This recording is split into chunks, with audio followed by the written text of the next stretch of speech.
கந்தன் கருணை தந்து கள்ளமில்லாமல் வரும் அடியவர்க்கு நல்ல காட்சி தந்து கந்தன் கருணை தந்து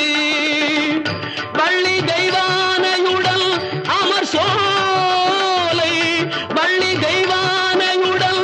அமர் சோலை